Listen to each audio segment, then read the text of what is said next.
I'm Flavia Bellieni Zimmermann from the Australian School of International Affairs in Western Australia, and today we have with us the Indian Consul General in Perth, Amit Kumar Mishra, and we'll be discussing Australian-India relations, current challenges and opportunities. Thank you for being with us, Amit. Thank you, Flavia. Thank you for having me. My pleasure. Amit, can you please explain to us how the India-Australia relationship has evolved over the years? It has, both countries have got closer. I think we have one of the best phases of relationships. Without going too far in 7 decades, I think one reference point would be late 90s when India conducted nuclear explosions and we became a nuclear country. Then there was, Australia had reacted very strongly and political relations had nosedived. So if you see the progress that we have made from that point of our relationships to now where Australian uranium is being used in our civilian nuclear program. So that just gives you an idea the strategic trust that has developed between both countries. Both countries now do bilateral military exercises together. And our trade is, though not optimal, but it's quite substantial. So I would say that we are in the best phase of Australia-Indian relationships ever. Mm-hmm. We have such a strong Indian community here, which again serves as complements the government-to-government relationships. Thank you very much, Amit. Amit, can you please explain to us what are the main challenges faced by Australian businesses in India? I think one of the challenges would be for any company, not only an Australian company, any foreign company would be to find a right strategy to enter the market. It's quite a big market, and traditionally had been a segmented market. So each and every state, province is at a different level of development and adaptability of foreign investment to local rules, depending on what market you want to enter. And that's the main challenge, and that's what Australian companies should focus their energy on, probably understanding the market better and not just straight away moving in with. And I believe you have really good agencies on ground in terms of Australia-India Business Council here to support these things. From Indian government side also, things are getting better and moving in a positive direction in terms of facilitating foreign investment. We have seen almost doubling of foreign investment in the last 3 years, which gives you an indication that it's getting easier for foreign investment to invest in India. A new body has been created called Invest India, who are more than willing to help any Australian company looking to invest in India or to get a better understanding of India. They would be able to handhold any Australian company through the whole process. And another indicator of things getting better for and easier for foreign investors would be our jump in ease of doing business index, which is a globally accepted parameter. And we have achieved a lot. We have moved to within top 100, and government is working to get into top 50.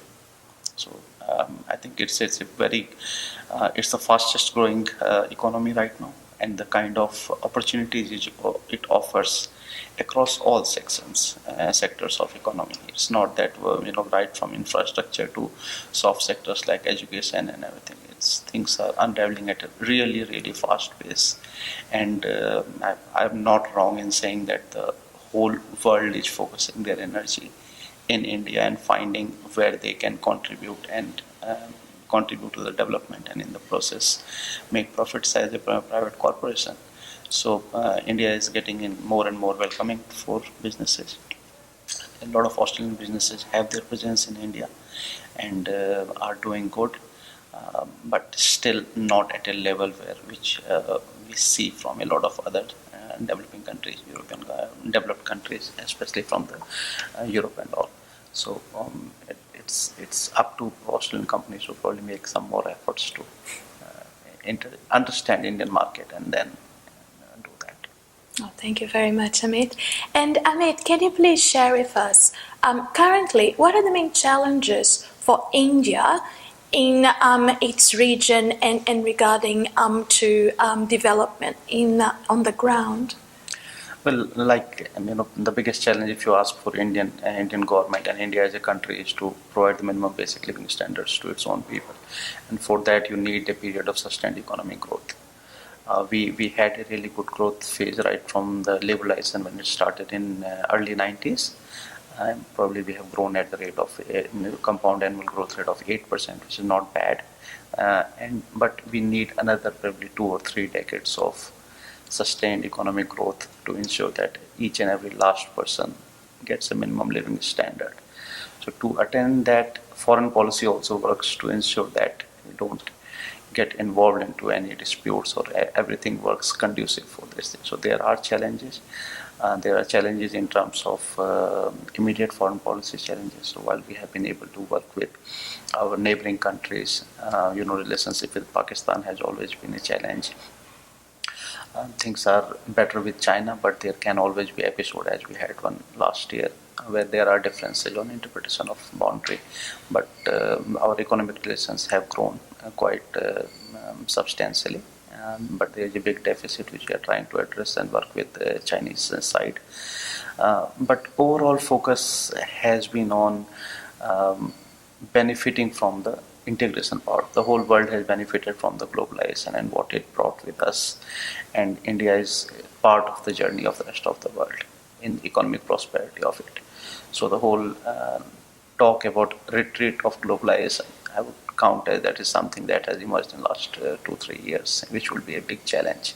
But otherwise, India has benefited from its global trade. Global trade is almost now 50% of our GDP, so it's not an insular country. It has traded with world and has benefited from it, and that's where we are now looking at it. And we have had good growth. It's now $2.5 trillion economy, and the immediate target for government is to double it in the next 7-8 years.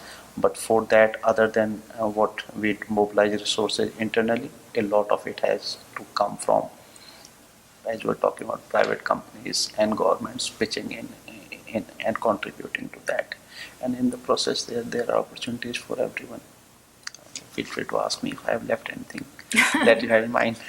Thank you very much, Okay. Amit. And just wrapping up our interview, Amit, if you could please share with us the impact that the growing middle class is having in India and how it is going to have an impact on India's influence in the region. See, it all starts from the population is now being counted as the demographic dividend. You have a aspiring young population which is driving the change in the attitude of government and each and every stakeholder in India. That this is something, when I talked about doubling the economy in the next 7 years, everyone shares that goal around. And with as people move up the economic ladder, you have a growing middle class. And by all estimates, you can have different definitions for middle class, but by all estimates, it would be somewhere between $100 to $300 million within next 15 years. And that brings a whole new market into existence. And that gives it not only a purchasing power, but within India also the kind of demand it creates. That's the opportunity that we are looking at, and that's, in a way, you can say that that's the strength of the economy. So while we invite foreign companies to come and invest in India, like any other country, each and every country does that. But what's happening and what's unique about India is that the rate at which it's growing. It's 7% is seen by each and every person is the worst case scenario for an economy of $2.5 trillion now. So, and government is aiming to achieve 9 to 10% growth rate. So it's actually we are probably at the you can say that we're at the stage where we are launching into really high growth rate, and it would be second largest economy by 2040 or 2050. And like the world rushed towards China and helped China reach economically where it is, we are hoping to see the similar kind of growth in middle class and ensuring that there is no poor left who is not deprived of, say, housing, health, minimum health standards, minimum education, and those things. So to give you an idea of what middle class drives, we are looking at doubling of the number of universities in India in next 10 years, because you have 1 million people being coming to job market every month, and if we're able to provide them jobs with that money, they become consumers. Mm-hmm. So it's the main factor underwriting the change and growth of economy that we are seeing in India right now. Thank you so much for being with us, Amit. Thank you. Pleasure to be here. Thank you. For more information, please visit our website www.internationalaffairs.org.au. Thank you.